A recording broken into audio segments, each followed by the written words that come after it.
Good day, everyone. Welcome to Real Conservative News. I'm your host, Nathaniel Rajkumar. Starting off locally here in Trinidad and Tobago, Ministry of Works and Infrastructure crews will be deployed to more than 12 communities this week, undertaking spot patching works on over 20 roadways to repair damaged sections and strengthen the nation's road network patching. These targeted interventions form part of a sustained drive to address potholes, enhance road surface, and prolong the lifespan of critical infrastructure, ensuring safer and more reliable travel for all road users. Now, it's a nice temporary measure to put in place, but patches don't last long. Everybody knows that. Motorists are urged to use or to exercise caution when approaching active work zones. So in other words, slow down, man. Matter of fact, you're not supposed to be speeding anyhow you take it. Please reduce speed, adhere to posted signage, and follow the directions of traffic management personnel on site, the traffic wardens and the police officers. Hopefully they won't use that as an excuse to ticket you too. Your cooperation is vital to completing these works safely and efficiently. My response: let's see how long this P&M patching policy will be used by the Kamla Prasad Bisesa administration. I know that funds and resources are limited at this point, but I do hope that TNT's roadways will be fully paved in the near future. People, at the end of the day, yes, we know that definitely the economy was on the verge of complete collapse when P&M suddenly called an early election. It wasn't extremely early, it was a few months early, but still early. But nevertheless, we all know that the country was heading to bankruptcy. Even many high-ranking P&M officials kept asking Kamla and her administration, her cabinet members, we all going to get funds to be able to do all that, the promises that you are making. Unlike what the P&M did for the past 10 years, blame Kamla for emptying the treasury back in 2015, which was not true. The Heritage and Stabilization Fund had over $5 billion in it when Rowley entered office in 2015, and General Reserves had over $10 billion. So that's not anywhere near empty. And also remember, people, that at that time of the year, it was coming, I think it was around September or so, oil monies were also coming in. Anyhow, don't go anywhere. More news, more local, regional, and international news up next. Trinidad and Tobago could significantly reduce its healthcare costs by deepening pharmaceutical trade with India. India's a superpower in the entire world. So that's a really good news, huh? That's the view of President of the Trinidad and Tobago India Business Federation, Dr. Valmiki Arjun, who says greater access to Indian generic medicines could ease pressure on both patients and the public health system. India is one of the world's largest producers of generic drugs and vaccines, and Dr. Arjun urges that expanding imports and potentially positioning Trinidad and Tobago as a regional distribution hub so that we could import it here and then export it to other Caribbean countries could transform the country's cost structure, particularly for life-saving treatments. $100 cancer pill that is manufactured by Big Pharma. They're Indian companies that are manufacturing the same item, but in a generic form, but the same quality for about $5 per pill. So you can imagine what that could do for the cost structure of our healthcare service here in TNT. As something I would have mentioned last night, and this one, I find it is one of the things that resonated quite significantly when I saw it many years ago. Dr. Arjun noted that Trinidad and Tobago already imports pharmaceuticals from India, but says there is scope to expand that relationship further, not only to lower domestic healthcare costs, but also to serve markets across the wider Caribbean and Latin America. Prime Minister Kamla Prasad Bisesa officially launched the premium passenger services at Piarco International Airport on Monday, the 23rd of February, 2026, prior to her departure for the CARICOM Heads of Government meeting in St. Kitts and Nevis. The premium passenger service, an initiative of the Airports Authority of Trinidad and Tobago, forms part of a suite of new offerings designed to enhance the customer experience at the nation's international airports. The service is currently available to premium travelers, including business class passengers on Caribbean Airlines and users of Flyers Lounge. Plans are also in place to introduce the service as a paid fast-track option. Now, this is an okay way of generating more revenue. Not taxing the citizens, not increasing fines and fees. Tanku. Telling you, Tanku needs to go, eh?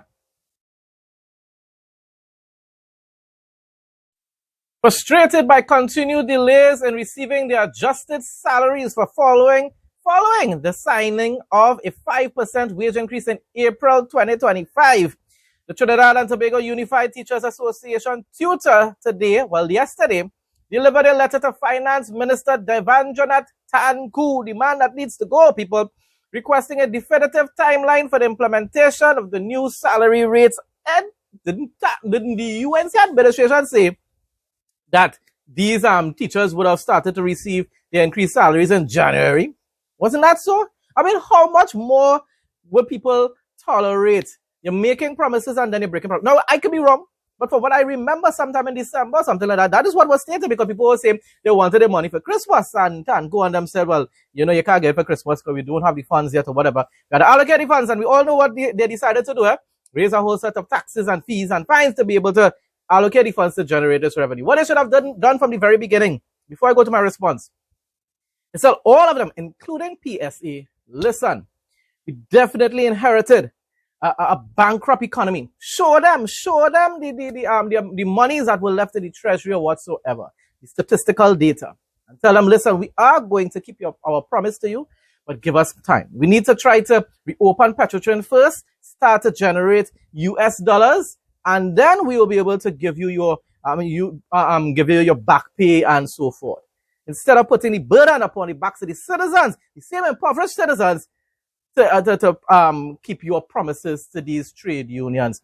My response online, though, if the government didn't decide to place TNT's financial burdens upon the backs of we the people, the citizens of Trinidad and Tobago, we could have probably or boldly told these patriots to have some patience and wait till the economy began to recover, like what I was now advising there, before demanding that they receive their salaries. But with all these new fees, fines, and taxes, the Minister of Finance should be able to settle this issue as soon as possible. In other words, I do support tutors' concerns. Yes, my UNC friends will say no, but they would not say anything for the past 10 years. So what? So UNC and PNM are the same then. That's what they're trying to say then. UNC claims that they will keep their promises. So stop talking about what PNM did. Please. It sounded just like what the PNM used to be doing for the past 10 years. Mr. Ash, firstly, what are we doing here today? Today, tutors, executive national officers, we are here to hand deliver a letter to the Honorable Minister of Finance because of the fact that we would have communicated with him on numerous occasions and we have not received any sort of feedback with him. So we thought it best to say, listen, let us come here, let us hand deliver the letter. The letter is in relation to our salaries, the new salaries that was promised us since last year. We signed on the dotted line April 2025. After signing on the dotted line, we were told by June, July we would get the money. No monies came. Then they told us we would get it in January of 2026. January 2026 would have gone already. We are in February and we have not seen any sign of this remuneration, this new remuneration package for our membership. And we are very concerned, in as much as the fact that we are extremely concerned because, you know, NIS contributions would have gone up since January 1st and so on. So they're taking home less, and at the end of the day. And also our brothers and sisters in Tobago, the ferry service, because of the logistics and so on, we understand that prices would be increasing. So therefore, additional hardship would be faced by them in Tobago. You said you tried on. Regional news now. Principal of Georgetown Secondary School, Ronald Clark, has raised concerns about the impact of weakened family structures on youth behavior, stating that many of today's social challenges stem from deeper generational issues. It's a fact. According to Clark, when values, clear guidance, and moral direction are lacking in the home, children may struggle to distinguish right from wrong. It is true. Have I said that over and over again? I've said it over and over again. My response? Gang culture. Gang culture is plaguing our country here in Trinidad and Tobago, and from what I'm noticing in regional news, since I've started to do this, which is covering regional news as well, it's also becoming a very serious issue throughout the entire Caribbean, people. Places that you wouldn't believe are having murder cases on a regular basis. Small islands, the Bahamas, the St. Vincent and the Grenadines, Barbados. You would never believe that these places are also having frequent murders, and yet it is taking place. Why? Gang culture has been normalized in our region, and we have the artists and the media to be to give thanks to for that. Government officials need to ban the promotion and glorification of violence and criminal behavior on our respective nations' airwaves and in public places. You want to listen to that type of content? There are forums and platforms to be able to go to in order to listen to that music or buy it from the artists. But stop playing that stuff, that content on our nation's airwaves. Stop having these DJs wheeling selector and running those tunes again, knowing that it is glorifying violence and gang culture. You question what is really the motive behind those things and why these DJs, popular DJs all here in Trinidad and Tobago, continue to do it, even though they see crime escalating on a daily basis, in spite of what the Commissioner of Police and even the Minister of Homeland Security say.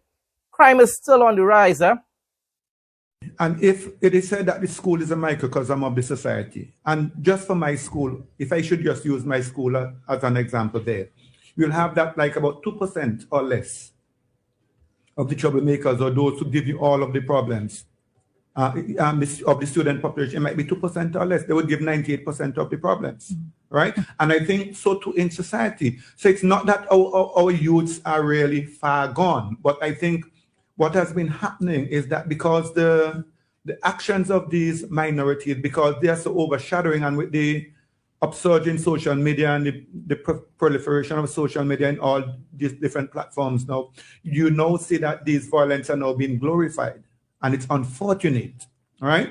And these students, a lot of them are just misguided, because if you look at the background from which they come, many of them, they come from parents who lack discipline in themselves. Some of them are youths who do not have that training itself as youths growing up. So it's like a continuation. It's like a vicious cycle that has been continuing. On the eve of Guyana's 56th Republic anniversary, the nation stood poised between reflection and celebration. President Irfan Ali declared that the country is now strong, secure, prosperous, and respected. No longer a quiet footnote in international affairs, but a recognized leader in climate action and sustainable development, all because of his leadership. I'm telling you, I believe he is the best president that Guyana ever had. He has transformed, he has begun the transformation of Guyana from a third world status country. Even Trinidad and the rest of the Caribbean basically used to bypass and even ridicule. It's a nation that we can all admire now, and we should all follow. The leaders, the respective leaders in the Caribbean should be following his example. Look and see what he has done. He has placed his people first, the priorities of his people first. Yes, above everything else, and has continued to invest in the development of his nation, the infrastructure, the healthcare, education system, tourism, the agricultural sector, using the energy industry as the backbone of the economy. The Medical Association of Jamaica has welcomed the move to impose a special consumption tax on non-alcoholic beverages containing added sugar or other caloric sweeteners, calling it a victory for preventative medicine and the long-term health of the population, as though adults can't make decisions on their own. You can advise, but you're trying to impose it on people. My response here in TNT, both the PNM and the UNC tell us that imposing these types of taxes in order to encourage us to adopt a healthier lifestyle. In reality, they all know that these taxes are simply revenue-generating strategies. They are banking on, at least on a short-term basis, they're banking on the population to continue to purchase these products It's the same thing they have done for many years now when it pertains to alcohol and cigarettes and so forth. They continue to increase the taxes and the fees on these products. And because they are banking on the citizens to continue to purchase it so that they will generate a profit. And they do to an extent. Now, in the long run, yes, the amount of these products that are consumed will reduce. But then it's put certain brands start to lose profit. But there are always cheaper alternatives. Even with the cigarettes and the alcohol, there are cheaper alternatives. And that is what you're pushing the country into, actually going and purchasing products that they shouldn't even be purchasing. I don't want to go too deep into it, but the whole reality remains. I know this has nothing to do with health or safety or anything like that.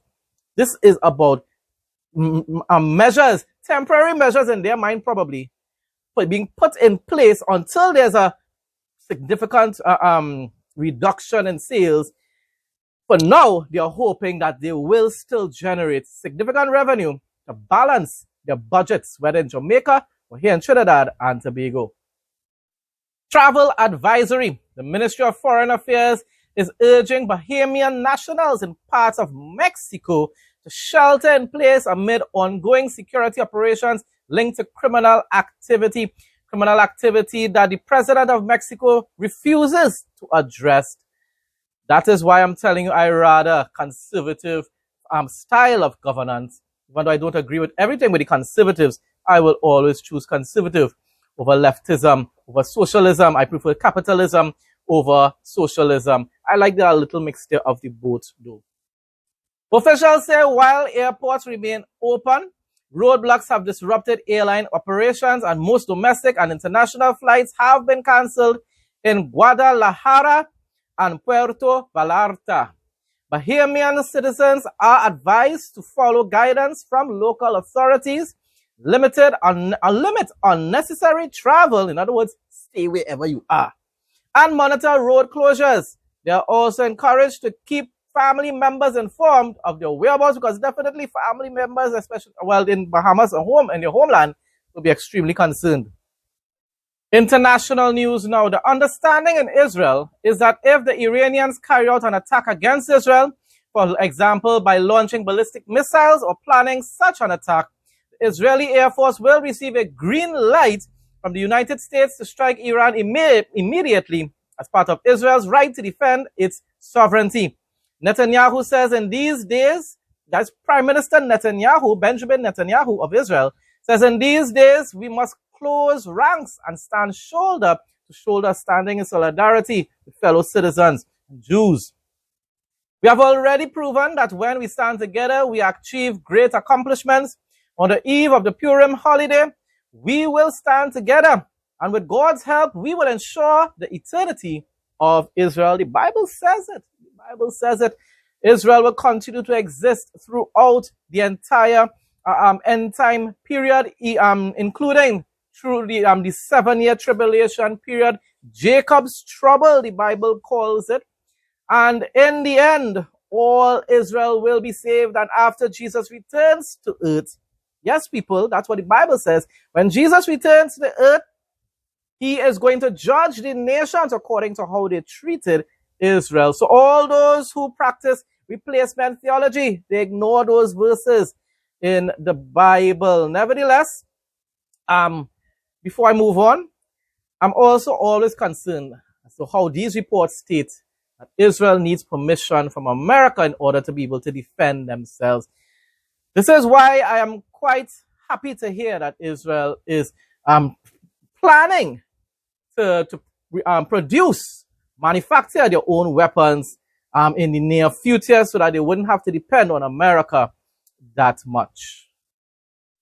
Closing off now with the interesting facts segment. The global water crisis is one of the greatest challenges of our time, but a massive scientific breakthrough might finally offer a sustainable solution. Professor Omar Yagi, who recently shared the 2025 Nobel Peace Prize in Chemistry, has successfully developed a revolutionary system capable of harvesting pure drinking water directly from dry air dry air, but remember it will still have water vapor in it, no matter how limited it is.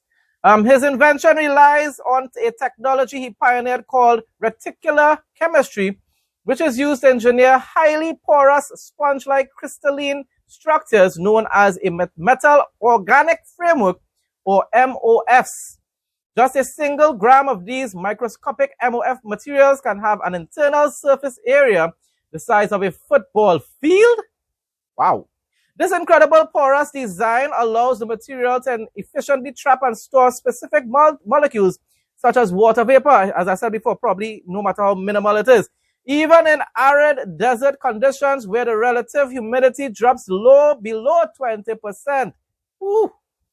Once the moisture is captured from the atmosphere, the system uses ambient sunlight or ultra-low-grade thermal energy to gently heat the MOFs, releasing the trapped water molecules as pure, drinkable water. This is definitely needed in places throughout the Middle East and in Africa. I hope that this new invention can be used on a wide basis.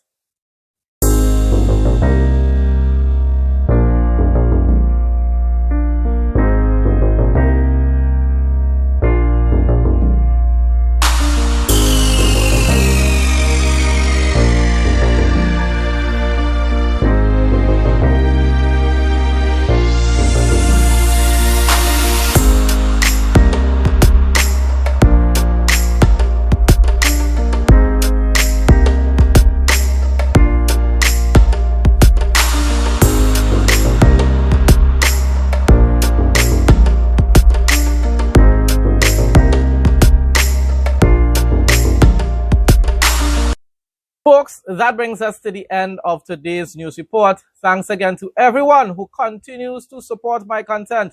Please like, comment, share, and subscribe. That's what boosts the algorithms, people.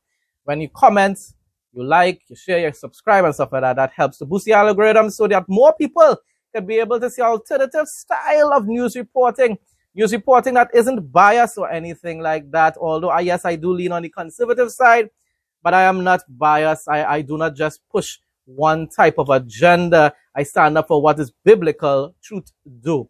So nevertheless, stay blessed and stay safe most of all. In Jesus' name.